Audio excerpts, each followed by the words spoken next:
What if the entire history of human civilization isn't just a series of, random political shifts? Right, or just wars over resources. Exactly. What if it's actually an ongoing, heavily managed cosmic quarantine? Oh, man.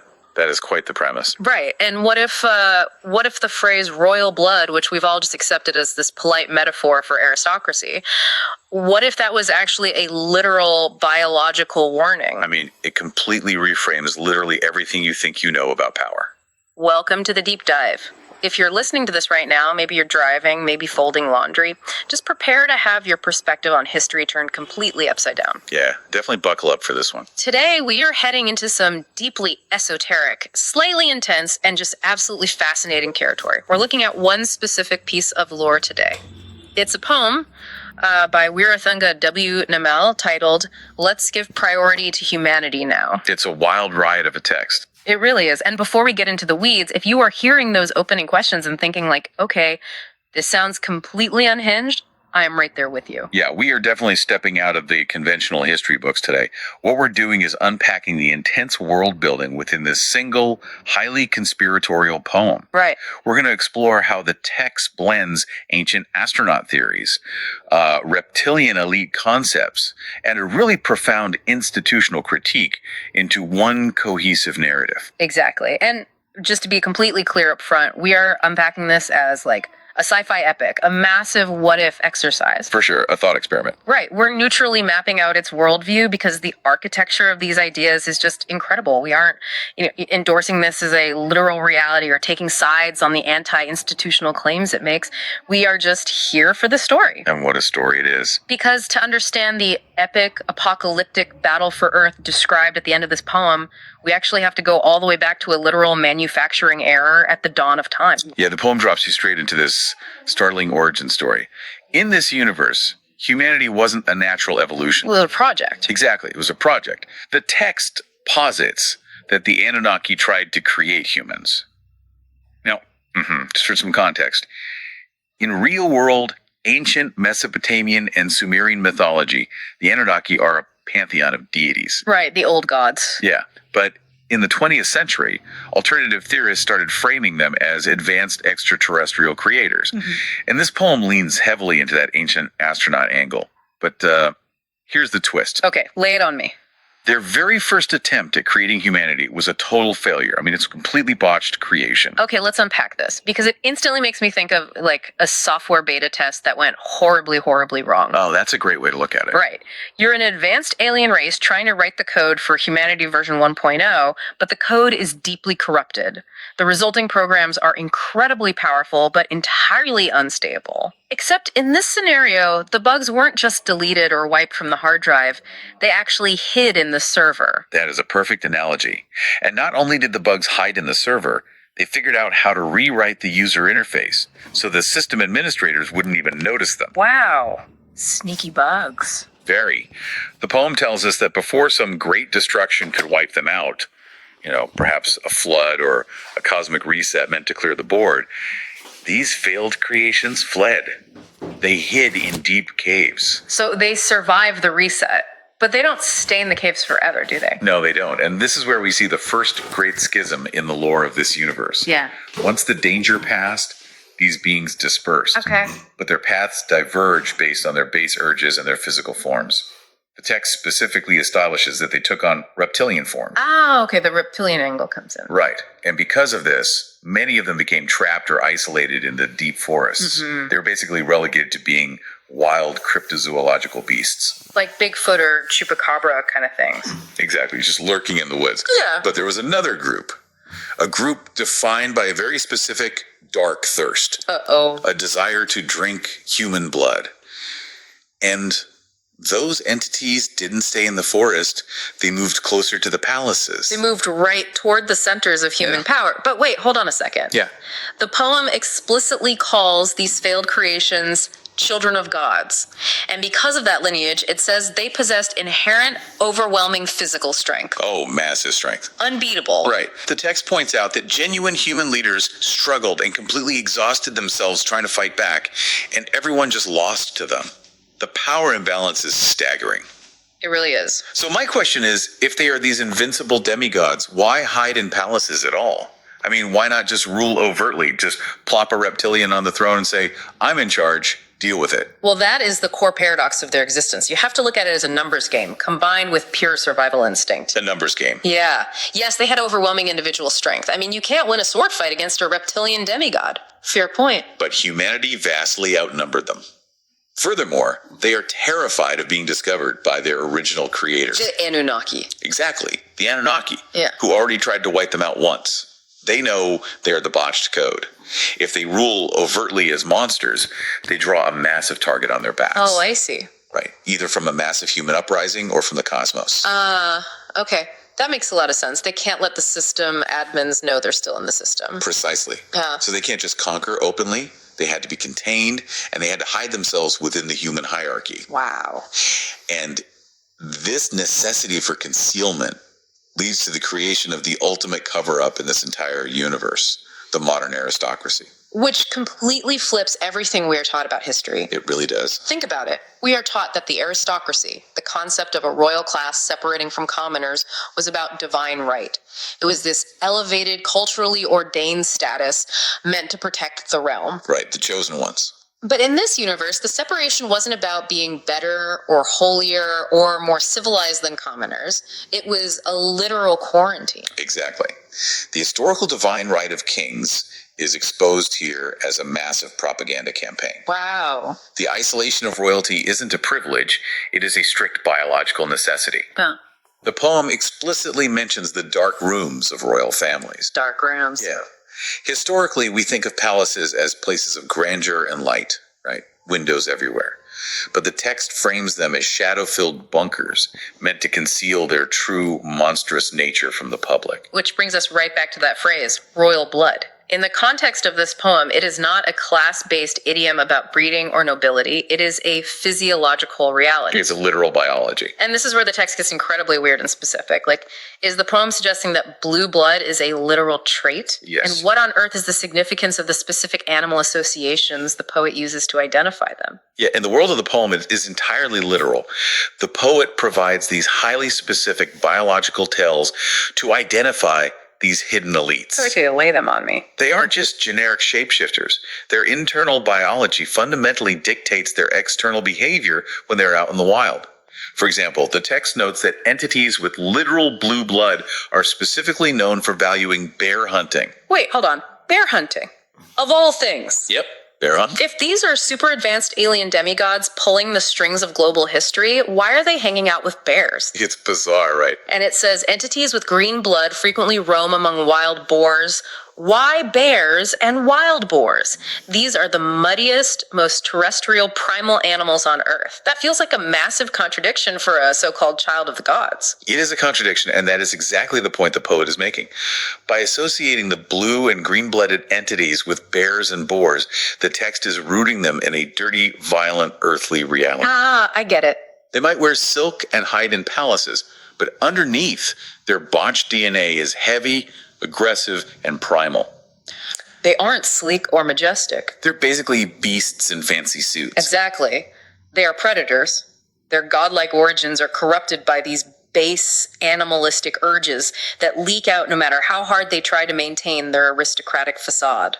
That is a terrifyingly vivid image. You have these beings holding court in palaces, but fundamentally, their psychology is drawn to the aggression of a wild boar. It's a great visual. And they have to hide this because they have a massive vulnerability. The poem details this midnight transformation. Yes, the witching hour. It says that at midnight, when their emotions and desires peak, they physically lose control. The human facade drops completely, and their true reptilian forms are revealed. Right. Midnight is the classic time when the veil between worlds drops. In this lore, it's when their feelings increase, driving a biological imperative that forces them into those dark rooms. So they literally can't help it. No, they are physically incapable of maintaining the human illusion 24/7. The disguise requires immense energy. Right. So they need the isolation of the palace walls, the layers of heavily armed guards, and the locked, windowless doors to safely undergo this transformation without being exposed to the human populace. Okay, but there is a massive plot hole here. Well, What's that? If I'm a reptilian lord and I'm locked in a dark room because I turn into a monster every night at midnight, I can't exactly go collect taxes or run a city council meeting or command a battlefield at dawn. That's very true. I mean, hiding in a palace is one thing, but ruling a global population requires reach. It requires daily administration. If they are physically isolated, how is this secret empire actually functioning? That is the pivotal question, and is how the poem moves from fantasy to a really sharp institutional critique. Okay, I'm listening. They couldn't govern directly. Walking the streets or managing the day-to-day affairs of the kingdom was just way too risky. Makes sense. So the text explains that crowns and thrones simply revolved around them. They acted as the dark center of gravity. Ah, so they're delegating. Exactly. To actually interact with the human world and enforce their will, they used proxies. Specifically, the text points to the clergy, the police, and the army, the institutions of faith, law, and force. And here's where it gets really unsettling. The poem uses this striking metaphor, maybe it's literal in this universe, of a poisonous blood infection. Yes. It states that because these human institutions associated with the hidden elites, the humans running those institutions began to act like zombies. Right. The proximity to this hidden, corrupt power structure literally poisons the minds and actions of the ordinary humans who serve it. It makes me think of like a biological infection of the social order. You know, like that parasitic cordyceps fungus that takes over an ant. Oh, the zombie ant fungus? Exactly. The ant is still walking around doing ant things, but it's not in control anymore. The fungus is driving it to a high leaf to release more spores. It's a terrifying parallel. In the poem, it's not just a top-down political dictatorship where a human general is following orders out of fear. It's a systemic corruption of the very institutions meant to protect people. I love that cordyceps analogy. Let's actually take that a step further. Because the ant doesn't know it's infected, right? Right. The ant thinks it's just doing its job. In the world of the poem, how does an institution get zombified? It happens through compromised incentives and moral hollowing. Okay, elaborate on that. Well, the human police officer or the human cleric isn't necessarily drinking blood, but they are enforcing laws and doctrines designed by blood drinkers for the benefit of blood drinkers. Wow, so the system itself is rigged. Exactly. Yeah. Over centuries, the institution itself rots from the inside. The humans operating the machinery become mindless enforcers of a system that actively preys on their own species. They are completely hollowed out, zombified. Yeah. And the tragic conclusion of this era of control, as the poet lays it out, is what we might call the ultimate robbery of the human race. The ultimate robbery. I like that phrasing.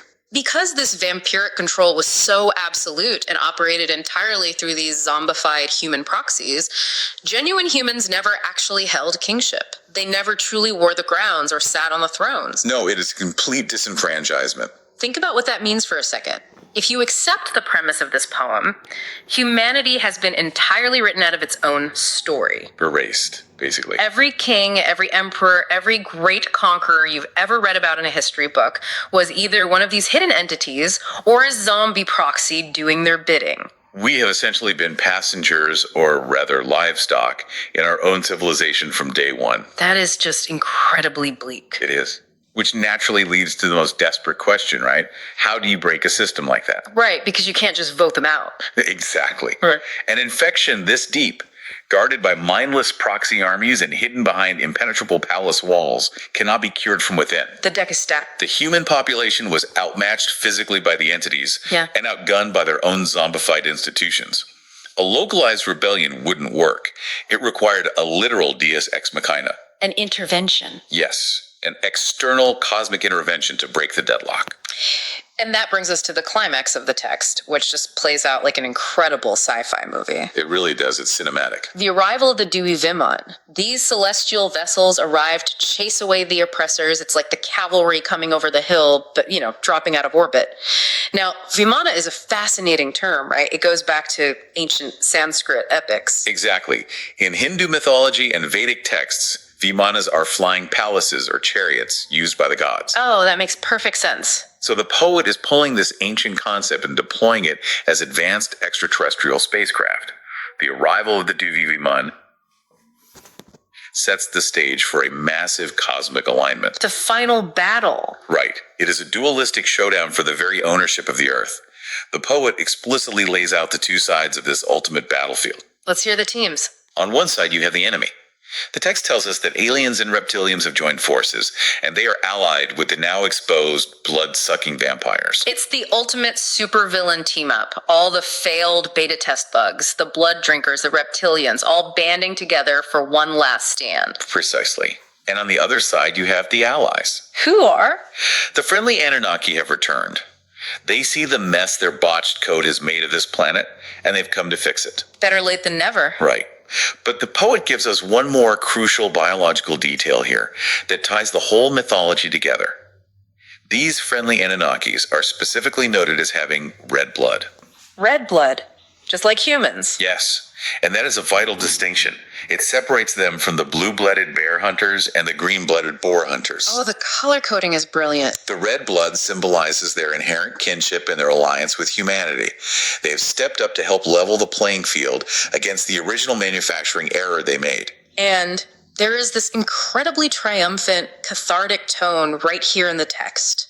The hidden vampires, the ones who lurked in those dark, isolated rooms for centuries, manipulating humanity through proxies, they have finally been brought into the light. The jig is up. The secrets are out. The midnight transformations don't matter anymore because the palace walls have been blown wide open by the Diovimin.